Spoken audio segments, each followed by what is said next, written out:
La Carmela never served fear. But tonight, it was on the menu. The chandeliers of La Carmela shimmered like diamonds dipped in candlelight. Every glint reflected in the polished wine glasses, the pristine silverware, and the eyes of men who controlled far more than their bank accounts revealed. This wasn't the kind of restaurant where you order dessert without someone knowing your blood type. La Carmela catered to city officials with dirty hands, CEOs with darker secrets, and mobsters who didn't need menus because everything was already paid for, including silence. Every Thursday night for nearly a year, the corner table beneath the largest chandelier was kept unspokenly reserved. No one asked. No one dared. It was understood that Domenico Zito would be there. At 42, Zito was the kind of man who had learned early how to turn loyalty into currency. He'd inherited his empire through blood, held it with brute intellect, and ruled it with precision. His custom white suit seemed almost ceremonial, draped over a frame built more for intimidation than comfort. His hair was slicked back with military order, and a single gold ring bore the crest of a family name once whispered across docks, clubs, and courtrooms.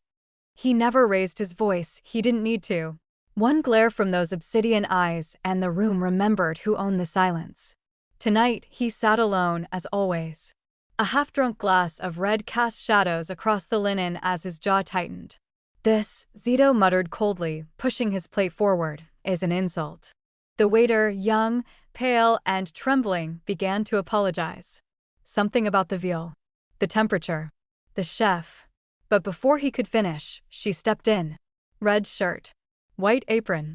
Dark suspenders. And fury in her voice. Barbara Baresi didn't flinch. She didn't bow. She didn't offer to fix it.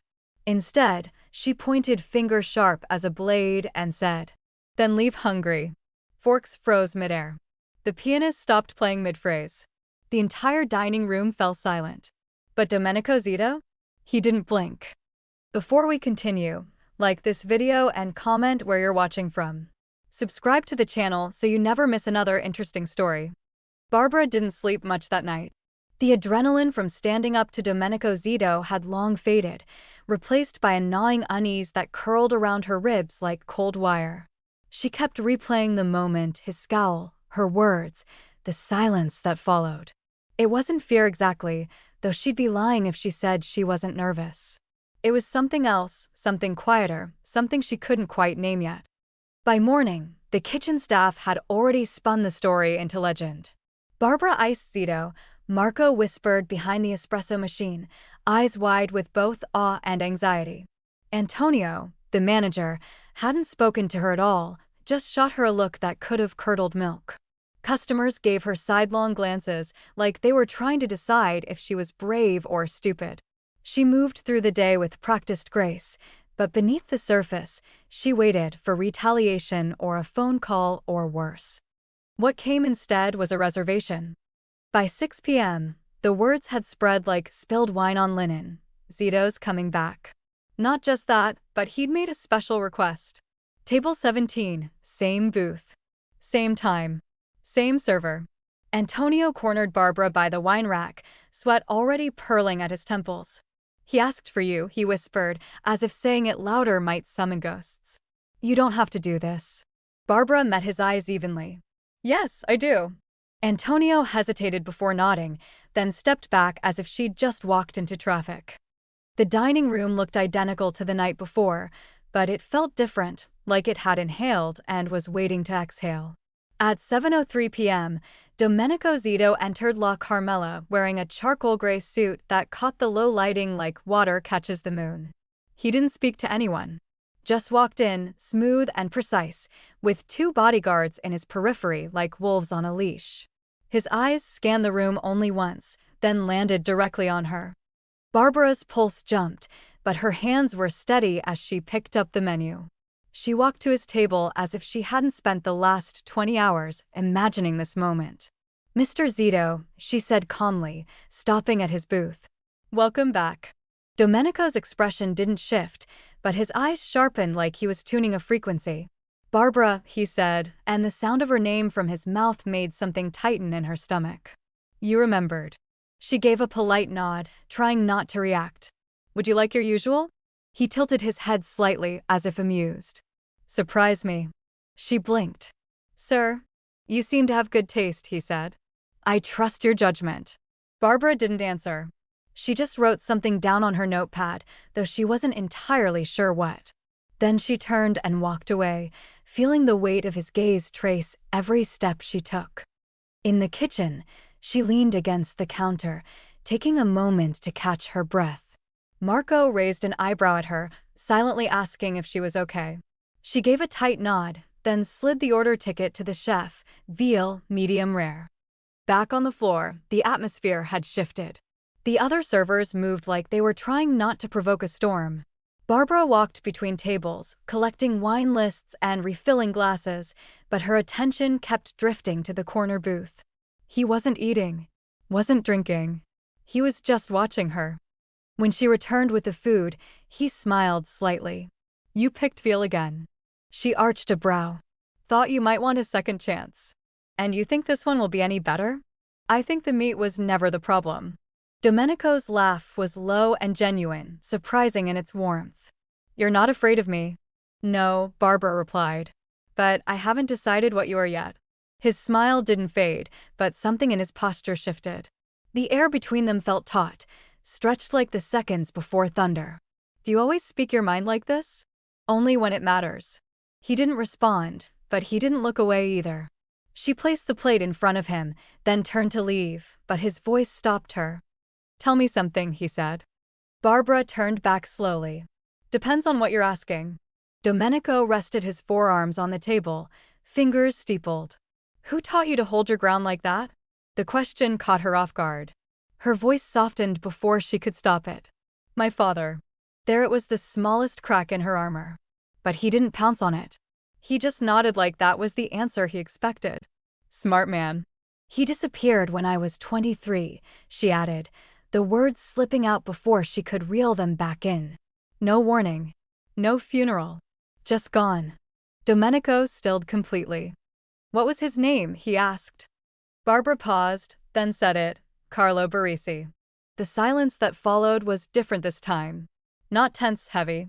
Domenico looked away for the first time, something unreadable flickering across his face.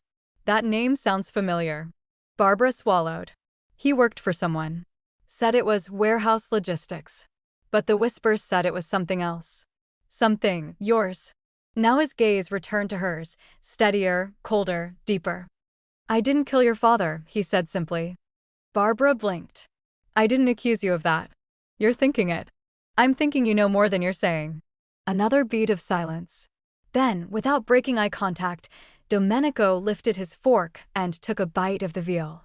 He chewed slowly, deliberately, then set the utensil down and spoke. Perfect. Just like last night. Barbara's throat tightened, though she kept her expression neutral. So it wasn't about the food. No, he admitted. It was about control. And now? He studied her for a long, quiet second. Now, I'm trying to understand what happens when I lose it.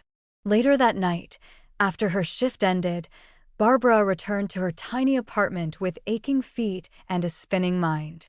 She dropped her apron on the kitchen counter and went straight to the shoebox buried in the back of her closet. Inside were the fragments of her father's life, worn photographs, receipts, business cards with no names, and one yellowing newspaper clipping. She thumbed through the contents until she found the picture she was looking for.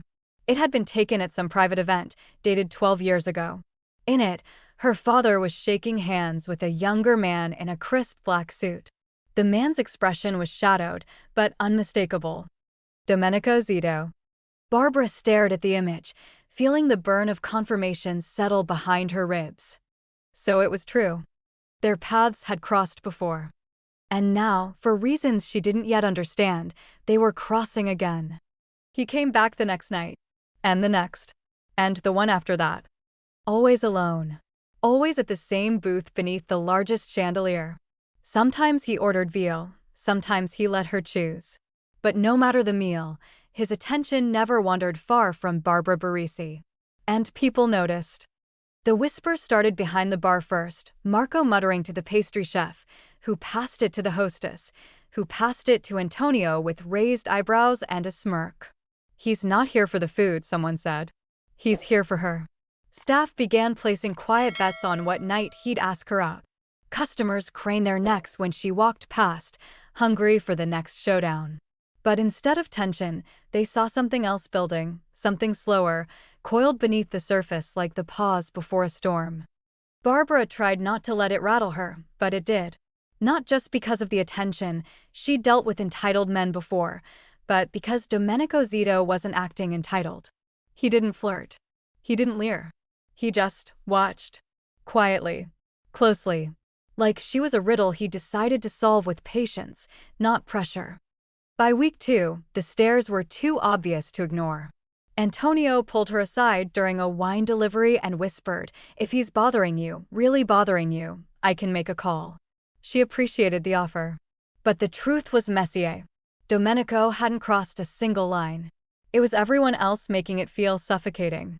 That night, she found him at the usual table, sipping espresso like he'd invented patience. She approached with the menu in hand and met his eyes squarely. "You need to stop this." His brow lifted, amused. "Stop what?" "Coming in every night. Sitting in my section. Making people talk." Domenico tilted his head, watching her carefully. "I haven't said a word to anyone but you. It's not what you're saying, it's the way you look at me." "And how do I look at you?" Barbara folded the menu and placed it on the table with care. "Like you're trying to memorize me." He leaned forward, voice low but without threat. "That's because I am." She blinked, thrown off by the honesty in his tone. "You don't need to," she said, quieter now. "I'm not a puzzle." "No," Domenico replied. "You're a mirror. And I want to understand what I see in you." She froze, not out of fear, but from the unexpected weight of the words. It wasn't romantic. It wasn't predatory. It was something else entirely. Curiosity, maybe. Or recognition. "I don't want to own you, Barbara," he added after a long pause. "I want to understand you." She didn't answer right away. Instead, she turned and walked back toward the kitchen, her thoughts loud in the quiet of her mind. That line echoed through her bones long after the shift ended. It didn't sound like a pickup line. It sounded like a confession. That night, she poured herself a glass of cheap wine and opened her laptop. Her fingers hovered over the keyboard. She'd avoided searching his name all this time, not out of principle, but because she knew the answers wouldn't be pretty. Now she was ready. She typed, "Domenico Zito plus Chicago." Dozens of hits popped up. Real estate records. Political fundraisers. Shell corporations. A handful of society event photos, always in black tie, always unsmiling. The public version of the man was polished. The shadow underneath was harder to trace. Then she searched a different phrase, Carlo Baresi disappearance. Not much came up. One archived news clip from 12 years ago, warehouse worker vanishes. No foul play suspected. Her father's name wasn't even in the headline. The article was clinical, dry. But the comments section, long since abandoned, held a single reply from an anonymous user. Baresi didn't vanish. Zito covered for him. Debt owed. Barbara's breath hitched. She read the comment 10 times, trying to decipher it like a map scrawled in code. Debt owed to whom? From whom? The next day, Domenico arrived earlier than usual. She didn't greet him right away. She needed time. Space. But when she finally did approach, she asked quietly, "Why did you help my father?" He didn't blink. "You're assuming I did." She raised a brow. "I'm assuming you didn't kill him. That's already generous." A faint smile tugged at the corner of his mouth. "I protected him. That's the truth." "Why?" He set his espresso cup down gently, like this wasn't a conversation that could crack concrete. "Because your father saved my life. Once. A long time ago. And I owed him something I couldn't repay in dollars." Barbara's throat tightened. She hadn't expected that. She didn't know what she expected. But it wasn't this. She left his table before he could explain further. She needed time to breathe. Think. Process. In the staff locker room later, she sat on the bench and pulled the same photo from her coat pocket, the one of her father shaking hands with a younger Zito. She stared at their faces, one familiar, one foreign. They didn't look like friends. They looked like men trapped by something larger than either of them. If what Domenico said was true, then everything she'd believed about her father, about his disappearance, about Zito, was built on shadows and missing pieces. And now, those pieces were shifting. What do you think Domenico meant when he said Barbara is a mirror? Is he hiding something deeper or revealing more than she's ready to see? Drop your thoughts in the comments. We're just getting started. And if you're loving where this story's going, hit subscribe so you don't miss it. Barbara didn't wait for him to order this time. She walked straight to the booth, a folded slip of paper in her apron pocket and fire in her chest. La Carmela hummed quietly around them, forks clinking, wine pouring, polite murmurs, but the noise felt distant, like she was standing in the center of a storm's eye. Domenico Zito looked up the moment she approached, setting his espresso down mid-sip. He read the tension on her face instantly. "We need to talk," she said. He gestured to the empty seat across from him. She didn't sit. Instead, she placed the photo, the one with her father's hand and his face up on the table between them. Domenico's gaze dropped to it, his fingers curling slightly, but he didn't flinch. "Where did you get that?" "My father's things," she replied, buried under a box of receipts and dust. Domenico exhaled slowly, his jaw tight. And I want the truth," she said, voice low but steady. "Not riddles. Not evasions. What happened to him?" He was quiet for a moment, like he was searching the ceiling for answers. Then he sat back and folded his hands together, as if confessing to a priest. "You deserve the truth," he said finally. "But it doesn't come clean." Barbara crossed her arms. "Try me." "I didn't kill your father," he said, eyes locked on hers. "I saved him. And it cost me everything." The weight of those words pressed down like gravity in her chest. She didn't speak. Couldn't. "He came to me one night," Domenico said, voice lower now, each word sharpened by memory. Sweating, shaking. Said he made a mistake. Said he took something, money, information, both. From the wrong people. Barbara's pulse quickened. "From your enemies?" "From my enemies," he confirmed. "The Corsi family." Back then, they were expanding. Hungry. Testing boundaries. Carlo took something off their books. It wasn't even for himself. He was trying to get ahead, maybe for you. But they found out. Barbara sank slowly into the booth, her legs too weak to keep standing. "So, what did you do?" "I gave him a way out," Domenico said. "Faked a warehouse accident. Switched out records. Paid off the coroner.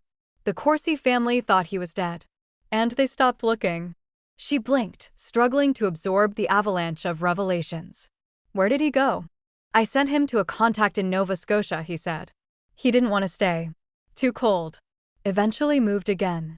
I lost track." Barbara felt a strange sensation flood her veins, half relief, half fury. "You lost track." "I protected him, Barbara," he snapped, though his tone wasn't cruel. "I was the only reason he didn't end up with a bullet in the back of his head. I risked my alliance with Corsi. My men didn't understand. They still don't.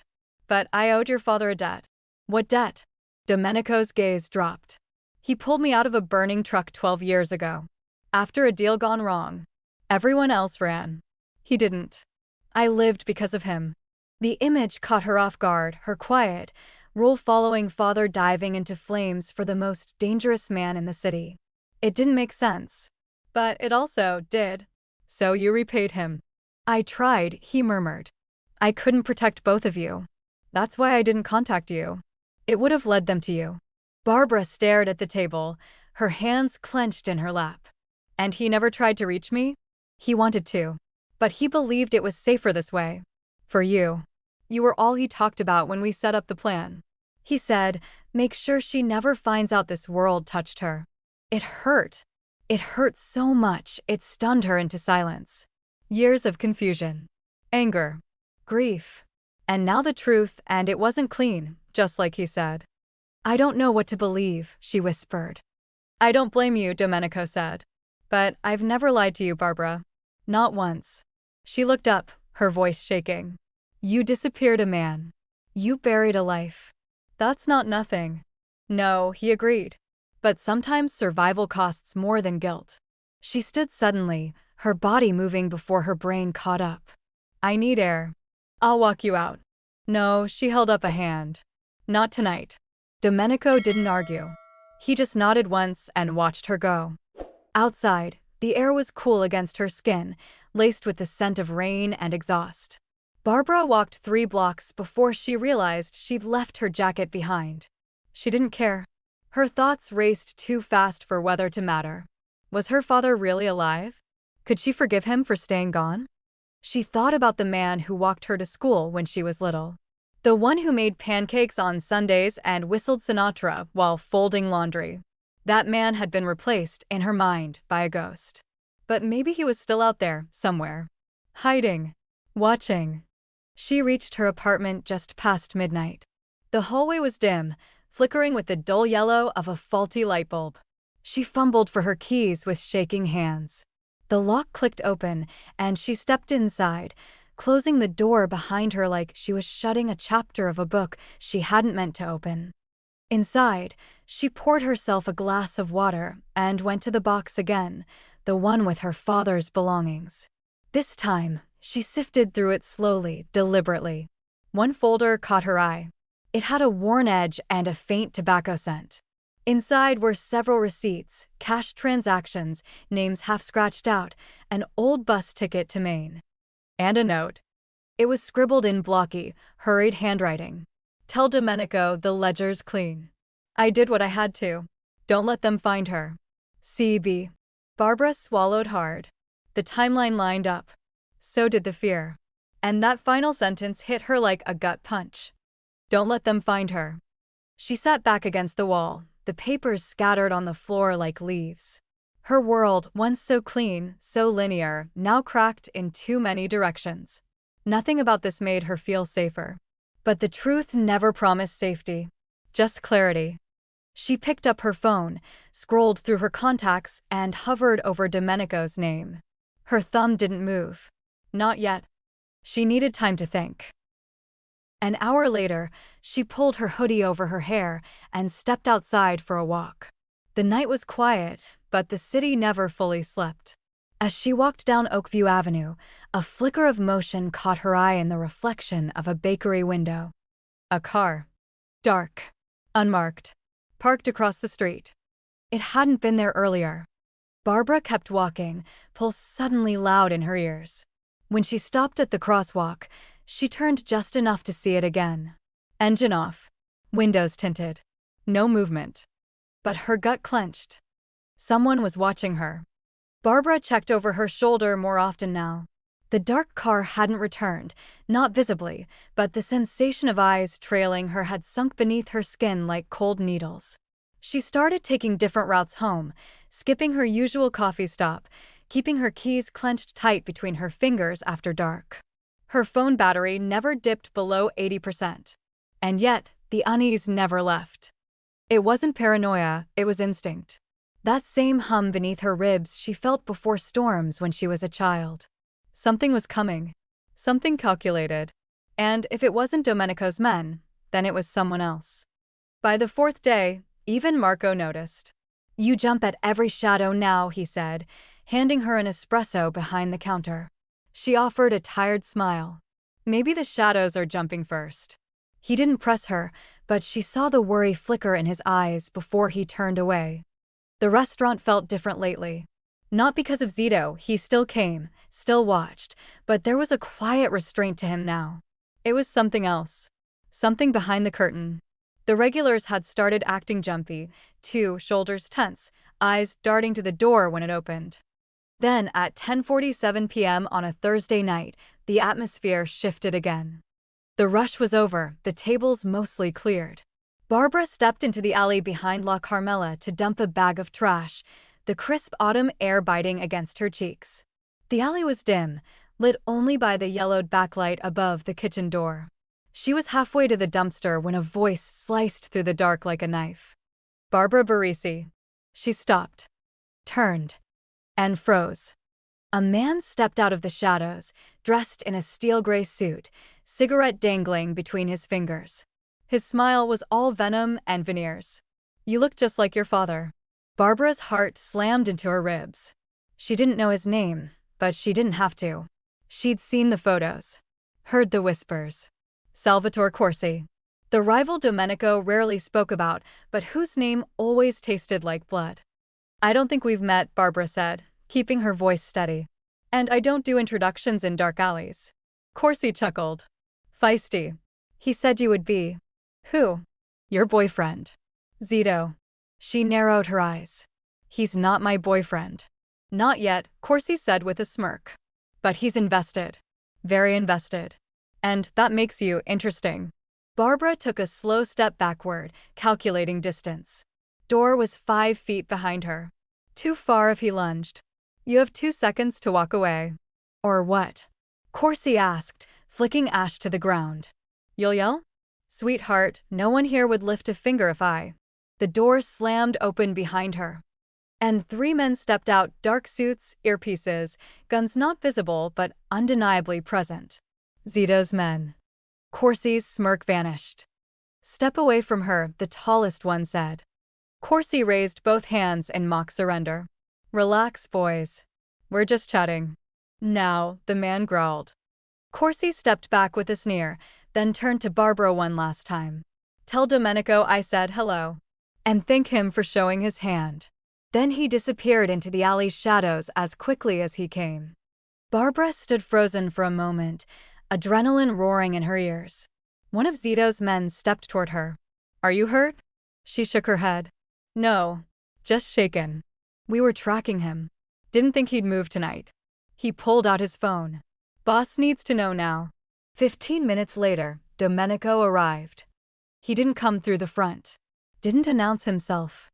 He appeared in the alley like he belonged there, the night bending around him like it recognized power. His coat was open, his shirt collar loose, but his expression was carved from stone. Barbara, he said, voice a growl barely leashed. She turned slowly to face him. You knew he was watching me? Yes. For how long? Since the night you saw that car. Her mouth fell open. And you didn't tell me? I posted security. Kept a tail on you. Had men stationed at the restaurant. I was protecting you. No, she cut in. You were managing me. Domenico's jaw flexed. I didn't want to scare you. You failed. They stared at each other in the chill air, the distance between them suddenly too wide. His fists were clenched. Her eyes were shining not with tears, but fury. I should have told you, he said quietly. But I knew if I did, you'd run. Damn right I would have, she snapped. I don't need a babysitter, Domenico. I need honesty. I was trying to keep you safe. You don't get to decide what safe looks like for me. He stepped forward then, closing the space. His voice dropped, low and aching. He threatened you. He used your name. He walked into my city and tried to put his shadow on you. Do you understand what that means? I understand what it means to be a pawn, she said, chin high. And I won't be one. Not for you. Not for him. His hand reached out, hesitated at her elbow. Come with me. Stay at my place. Just for a while. Until this dies down. Barbara looked at him, at the raw fear underneath his anger. It startled her, the vulnerability. But she shook her head. I protect myself, she said quietly. Domenico's jaw tightened, but he didn't argue. He just nodded, once. Then turned to his men and said, double her security. 24-hour rotation. Eyes on every exit. Barbara walked back into the kitchen without another word. And Domenico stood in the alley alone watching. Would you have gone with Domenico for safety, or would you have walked away like Barbara did? Let us know in the comments, and if you're loving Barbara's strength and the fire the story's building, hit subscribe so you don't miss it. Domenico Zito wasn't the kind of man who changed easily. But over the following weeks, change was exactly what he chose, deliberate, quiet, and mostly unseen. It started with the clubs, 5 of them, sold off one by one to unaffiliated buyers, their backroom dealings scrubbed clean. Then came the shipping contracts, the consulting fronts, the no-bid construction deals through city contacts that had been greased for years. Each tie severed was like cutting through scar tissue, slow and painful, but necessary. Barbara didn't ask him to do it. She hadn't demanded redemption, or even an explanation. But every step he took away from the world he ruled seemed to point back to her. like she had become his compass, whether she wanted to or not. And the truth was, she was beginning to believe in him. She watched from a cautious distance at first.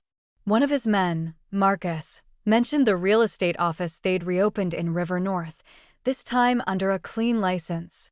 Another said the union contracts were being reworked with transparency clauses. Barbara, skeptical by nature and habit, began quietly verifying each move. It checked out. The empire wasn't collapsing, it was evolving. The shift wasn't public. Not yet. To the city, Zito was still a whisper you didn't say near mirrors. But to Barbara, something was different now. He walked lighter, talked slower. And on the nights he showed up at La Carmela, his gaze wasn't filled with heat or control, it held quiet respect. One Thursday evening, she found him sitting in the booth without his usual suit jacket. His sleeves were rolled to his elbows, a thin scar visible near his forearm. He didn't order food. He just said, "Come sit." And for the first time, she did. They didn't talk for a while. Not about Corsi. Not about her father. Not about the fact that her apartment was still under quiet surveillance, or that Zito's name now triggered reporters' curiosity any time she walked into a grocery store. Instead, she watched him unwrap a cloth bundle and pull out a small, worn photograph. It was a woman. Smiling, arms wrapped around a boy no older than 12. "My mother," he said softly. "Before the fire. Before my father took control." Barbara studied the photo. "You look like her." "I used to think so," he said, running a thumb across the edges. "But I think that's just hope." She stayed quiet, sensing he wasn't finished. "She wanted a different life," he added. "She begged my father to go legit." He laughed. Said legitimacy was for the weak. Barbara looked at him, her voice gentler than she expected. "And you?" Domenico met her gaze fully now. "I used to think she was weak. That needing peace made you soft. That only power could keep you alive. But then you walked into my life and told me I couldn't own you. And suddenly, peace didn't feel like surrender anymore." The words settled between them like dusk. Barbara leaned back, watching him closely. "Then maybe," she said after a moment, "you're not the man everyone fears." Domenico gave a soft, bitter smile. "I'm trying not to be." Later that night, they stood side by side in the alley behind La Carmela. Not touching. Not needing to. The silence between them wasn't cold anymore, it was comfort. "You know this doesn't make things simple," Barbara said, voice low. "I don't want simple," he replied. "I want honest." They didn't kiss. Didn't say anything that would break the fragile thread of understanding being woven between them. But when he walked away, Barbara felt something shift in her chest, something warmer than fear and harder than hope. The fundraiser was held at the Drake Hotel, in a ballroom dripping with money and secrets. The guest list included city council members, philanthropists, and men whose teeth were too white to trust. Barbara hadn't planned to go. But Domenico had asked her, not as a date, not as decoration, but as a partner. "You don't have to hide anymore," he'd said. "Not from me. Not from them." So she came. Wearing a black dress that hugged her like armor, her hair pulled back into a sleek knot, she walked into the room beside him. Every head turned. Whispers bloomed like wildfire. Domenico Zito, with her. The woman who stood up to him in public and didn't flinch. The night was mostly formalities, handshakes, wine glasses, speeches about civic responsibility. Barbara kept her posture straight and her smile polite, but her skin prickled with awareness. Eyes followed her. Mostly male. Mostly curious. Then came him. Salvatore Corsi. He cut through the room like a blade in silk, his smile cold, his suit expensive, and his ego too large for the chandeliered room. He approached with the confidence of a man who had never heard the word no without bloodshed. Barbara saw him coming and didn't look away. "Well," he said smoothly, drink in hand, "if it isn't the waitress who made the wolf sit." She didn't blink. "And here I thought you only crawled out after midnight." Laughter tittered nearby, soft, nervous, disbelieving. Corsi's smile faltered. Still sharp. "But I wonder, does the dress come with protection, or are you just pretending to be someone now?" Domenico was there in seconds, his presence sudden and immediate. Walk away, Salvatore. Corsi took a slow sip. Or what? You'll have your date handle me again. She could, Zito said coolly. But I won't let her waste her time. Barbara said nothing. She didn't need to. Her spine did the talking. Corsi held Zito's gaze for one more breath, then turned with a scoff and vanished into the crowd. The room exhaled. Barbara looked up at Domenico. He always talked like a bad Bond villain? Domenico gave a ghost of a smile. No, usually he's worse. She sighed. I hate that I'm part of this now. You were always part of it, he said quietly. They just hadn't noticed you yet. It started with the headlines. Waitress or mistress? Mafia King's mystery woman spotted at fundraiser. By sunrise, every local paper and gossip site in Chicago carried her picture, standing beside Domenico at the Drake Hotel, smiling politely, unaware that a single flashbulb had just rewritten her life. By noon, strangers on social media were dissecting her posture, her dress, her smile, each one claiming to know what kind of woman she was. By nightfall, Barbara Baresi had stopped opening her phone altogether. The story spread faster than truth could keep up. News anchors speculated on how long their affair had been going, calling her the beauty behind the boss. Anonymous sources claimed she was being kept in a penthouse, showered with gifts and promises of protection. Every photo of her was paired with one of him, as if she were a prize instead of a person. For the first time in years, Barbara understood how fast dignity could be stolen in a city built on whispers. Domenico called the next morning, his voice low and tight. Stay home, he said. My men will handle this. I don't need handling, she replied. I need the truth. He sighed audibly. The truth doesn't matter to men like Corsi. Only perception. I can fix this. Barbara's laugh was humorless. That's the problem. You think everything can be fixed with muscle or money. This isn't a debate, he said sharply. It's about your safety. Then stop treating me like a secret you're trying to protect, she snapped. I didn't ask for your name to define mine. There was silence on the line, the kind that made the space between them feel miles wide. Finally, he said, then what do you want to do? Barbara took a slow breath. I'm going to fight back. My way. And before he could object, she hung up. The next morning, she walked into a downtown press conference. No bodyguards. No PR team. Just her and a heart pounding hard enough to shake the ground beneath her feet. The cameras clicked like insects as she stepped up to the podium. Someone shouted a question, "Are you sleeping with him?" And Barbara smiled tightly.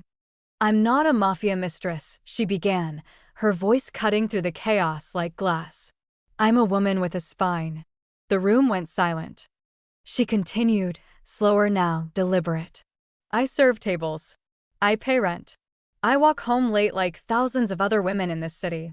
I'm not defined by the man who sits at one of those tables, no matter how powerful he is. Flashbulbs popped like fireworks. Someone yelled her name again. Do you deny knowing Domenico Zito? Barbara nodded. I do know him. I also know what kind of man he used to be and what kind of man he's trying to become. Maybe that's the real story here, not what we are, but what we're trying to change. A murmur rippled through the room, but no one interrupted. She leaned closer to the microphone. If people want a headline, here it is. No one owns me. Not Corsi. Not Zito. Not the press. Then she walked off the stage before anyone could twist her words into something uglier. By the end of the day, her speech had gone viral. Clips of her defiance played on news loops across the city, the waitress who stood up to Chicago's crime world and the gossip machine in one breath. Women in cafes whispered her name with admiration. Men who once dismissed her now called her brave. Even her co-workers at La Carmela, who'd once feared she'd doomed them all, clapped when she returned to her shift. Corsi, however, was far from impressed. The embarrassment festered.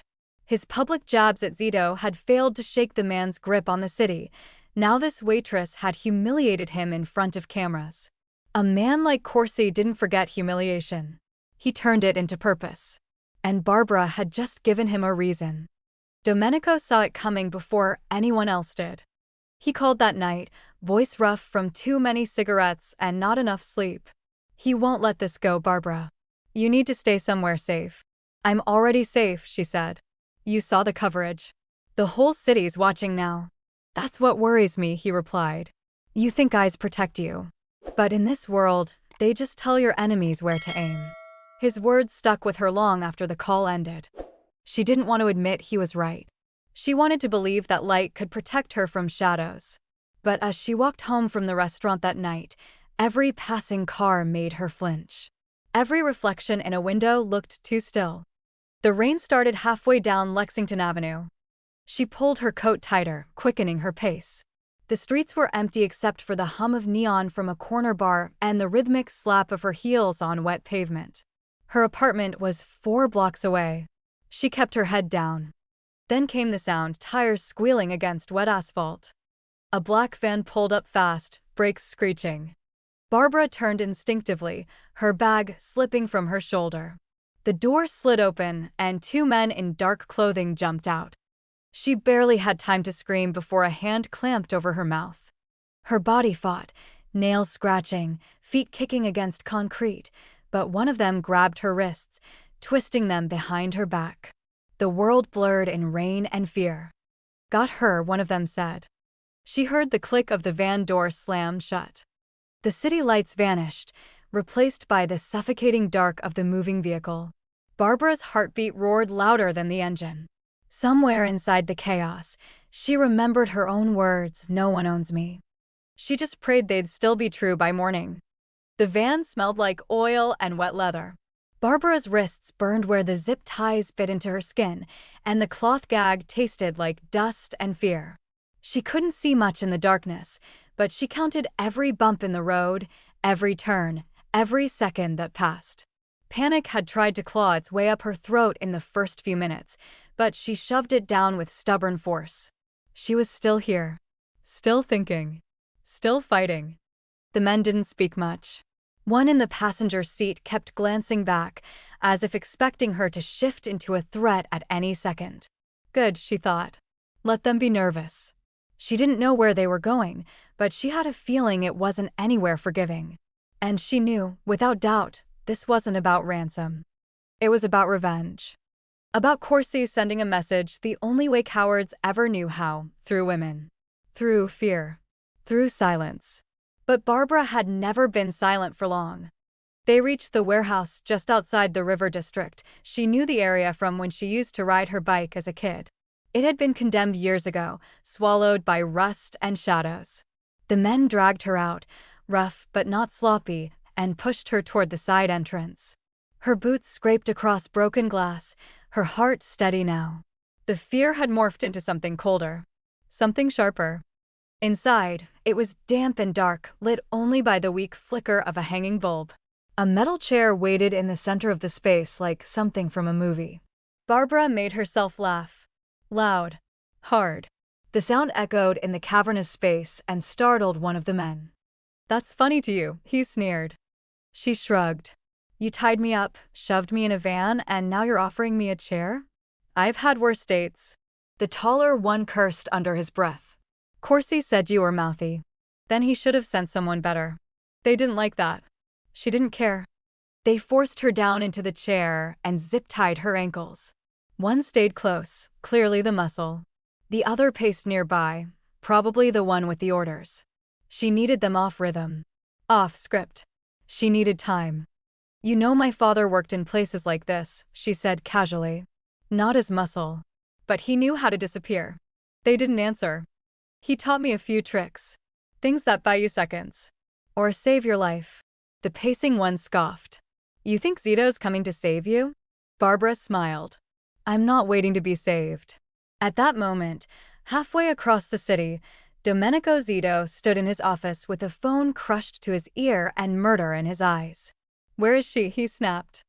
Marcus, voice urgent on the other end, replied, "We traced the van to an old property on Halsted. Abandoned warehouse. Corsi's men are there." Domenico didn't hesitate. "Gear up. Full team. Quiet entry." "You want her alive?" Marcus asked. Domenico's voice was ice. "I want everyone else dead." He moved like thunder after that, precise, fast, and boiling with quiet rage. He wasn't a man anymore. He was a blade. Back in the warehouse, Barbara worked. Every movement was calculated. Subtle. She kept them talking, asking stupid questions. So what, you hold me here for a few hours? Send my pinky to the press? You really think that's going to make Zito blink? Shut up, the tall one snapped. She leaned her head back against the chair, feigning boredom. My ex was scarier than you. You don't shut it, I'll. What? She asked sweetly. Do something stupid? He raised a hand, but the other one stopped him. Corsi said no bruises. Not yet.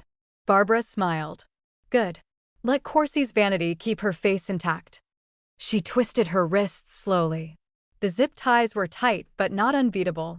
Her father had taught her how to breathe through the pain, how to rock her body for leverage, how to shift without drawing attention. It wasn't magic, just physics and grit. Then her fingers brushed it. The wine key in her coat pocket, the one she always kept on her during late shifts for opening stubborn bottles. Her lifeline. She worked the fabric until she could get the handle within her grip. The guards were arguing now. One wanted to leave. The other said to wait for Corsi. She made her move. With a flick of her wrist, the wine key slid into her palm. She twisted fast, jagged metal against plastic, and the zip tie snapped. She lunged upward, chair clattering to the floor. The tall one turned, and Barbara stabbed the corkscrew into his thigh. He howled. The other reached for her, but she was already moving, ducking low, sprinting toward the side door. They chased her. She didn't care. She hit the exit hard, stumbled into the cold night air, and ran. Domenico's SUV screeched into the gravel lot seconds later. He was out before it stopped moving. His men fanned out, guns raised, signals tight and silent. They breached the front. 2 guards inside, both wounded, one screaming about his leg. Domenico stepped over him without blinking. Where is she? He barked. In the back, she ran. A voice cut through the night. Over here. Domenico turned. Barbara stood in the dark, leaning against the edge of the warehouse wall, chest heaving but eyes clear. Blood streaked her coat. One arm was torn at the sleeve. But she was standing. Alive. Strong. And furious. Domenico rushed forward, but she lifted a hand. I'm okay, she said. Don't touch me. He stopped mid-step. She looked at him then, really looked. Told you, she said between breaths. I protect myself. He stared at her, awe and relief crashing in his chest. I know, he said softly. But next time, I'm bringing more than backup. She shook her head, half laughing, half shaking. Just bring wine. I'm so done with wine keys tonight. He took off his coat and wrapped it around her shoulders. This time, she didn't stop him. What did this moment prove more, Barbara's strength or Corsi's desperation? Tell us in the comments, and if you're rooting for Barbara as hard as we are, hit subscribe so you're first in line. 1 year passed like a quiet revolution. In that time, Domenico Zito transformed his empire the way storms give way to spring, slow, relentless, and almost unbelievable to those who'd known the man before. 80% of his business holdings were now legitimate, run through audited accounts, transparent leases, and board meetings that ended in handshakes instead of silence. He still walked like a man who remembered war, but now he built like a man who dreamed of peace. And Barbara? She walked beside him, not behind. Her own transformation had taken a different shape. After the warehouse, after the press, after the city learned who she really was, Barbara stepped away from the restaurant and into a world that needed her fire. She earned a legal advocacy certification, joined a nonprofit for exploited workers, and began showing up in courtrooms instead of kitchens. Her name, once whispered through tabloids, now appeared beside op-eds about wage theft, human trafficking, and abuse of power. She didn't ask for a seat at the table. She built her own and invited others to sit. Some nights, she and Domenico would walk along the lakefront in silence, the wind soft against their cheeks, her hand in his. They rarely talked about the past. Not because they feared it, but because they understood it no longer owned them. There were still threats, still days when the shadows reached back, but now they faced them together. Side by side. As equals. It was a Monday when he made the reservation. La Carmela had changed, too. The menu was simpler. The clientele more curious than corrupt. But the chandeliers still hung like gilded constellations above white linen tables, and the corner booth remained untouched, waiting. Just like it had that first night when everything shifted. Barbara didn't suspect a thing. He told her it was a quiet dinner, just the two of them, for old time's sake. She smiled, smoothed her blouse, and tucked her hair behind her ear without ceremony. But when she stepped through the restaurant doors, something in the air shimmered. The room was empty. Candlelit. Quiet. Then she saw the faces. Antonio, Marco, and the entire kitchen staff stood along the wall in quiet reverence. A few of the non-profit women she worked with appeared near the bar, smiling with soft, knowing eyes. Even the mayor's assistant, someone Domenico now worked with on urban redevelopment, gave her a discreet nod. And then she saw him. Domenico Zito stood in the center of the dining room beneath the chandelier, dressed in a tailored navy suit, no tie, the top button undone like it always was when he wanted to breathe. His hands were clasped in front of him, but his eyes, those dark, unflinching eyes, never left hers.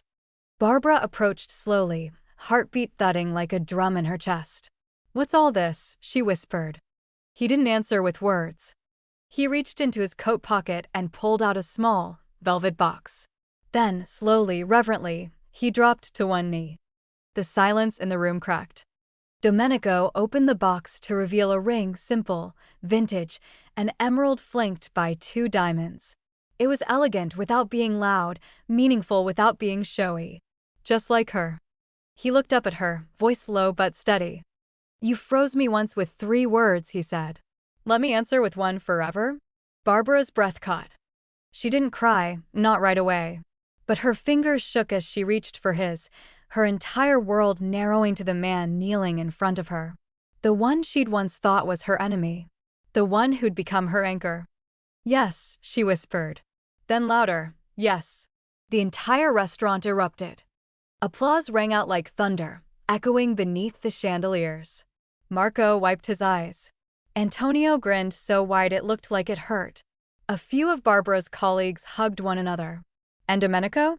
He stood, slipped the ring onto her finger, and kissed her hand like it was the most sacred thing he'd ever touched. The staff had prepared dinner, of course. Their favorite dishes, wine pairings, even dessert. But neither of them ate much. They sat close in the corner booth, fingers laced, eyes dancing in the candlelight. At one point, Barbara leaned in and whispered, "You really booked out the whole place for this?" He smiled. "The city already knows you're mine. I just wanted to ask you if I could be yours." She didn't answer with words. She kissed him. The restaurant had quieted again, but this time the silence wasn't tense, it was reverent. The applause faded into soft murmurs, smiles, and champagne flutes raised in quiet toasts. But in the center of La Carmela's grand dining room, beneath the same chandelier that had once watched a war of wills, 2 people moved slowly together, no audience, no weapons, no games.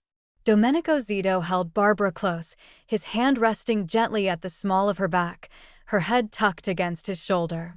The staff had drifted to the corners, watching in stillness as the 2 of them swayed in a rhythm that didn't need music. "I never thought it would feel like this," Barbara murmured, barely louder than a breath. "Like what?" Domenico asked. "Safe," she said. "And real." He pulled back just enough to look her in the eye. "That's because it is." They didn't speak after that, not with words. They danced until the candles melted low and the night exhaled. Every step was a memory, every turn a promise.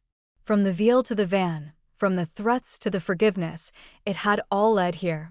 A mafia boss and a waitress. A woman with a spine. A man who finally let go of fear. 3 months later, they married in a private villa on the Amalfi Coast. No reporters. No guests with agendas. Just a small circle of people who had stood beside them through fire. Antonio officiated. Marco cried through most of it. Domenico wore a simple black suit, no tie, just a silver pin shaped like a lion, Barbara's idea. She wore ivory silk, soft waves pinned with sprigs of rosemary, and her father's bracelet tucked under the sleeve. The vows were short, but the look in Domenico's eyes said everything. I used to think love was weakness, he said, voice quiet but sure. But now I know it's the strongest thing I've ever felt. Strong enough to change me. Strong enough to make me want a future I didn't believe I deserved. And all of it started with 3 words. Barbara smiled. You don't own me. There was laughter, soft and knowing. But no one mistook it for rebellion anymore. It was a declaration. And a foundation. Corsi didn't attend, of course. He watched from a cell in Florence, where he was serving a 30-year sentence for racketeering, kidnapping, and attempted extortion. Barbara had testified in court, calm, clear, and unshaken. The moment the sentence was handed down, she felt something inside her finally exhale. Not vengeance. Not victory. Just release. The past couldn't be erased. But it could be buried in truth. Carlo Baresi didn't come to the wedding either. But Barbara received a handwritten note a week later, postmarked from a secure location. She opened it beneath the lemon trees outside the villa, her hands trembling slightly. The message was simple. I saw the photos. You look like your mother when you smile. I'm proud of you, B. Stay brave. Dad. She cried for the first time in months. Not because she was sad, but because for the first time in her life, she felt like she'd carried both of her parents forward. Her mother's fire, her father's fight, and her own sense of self.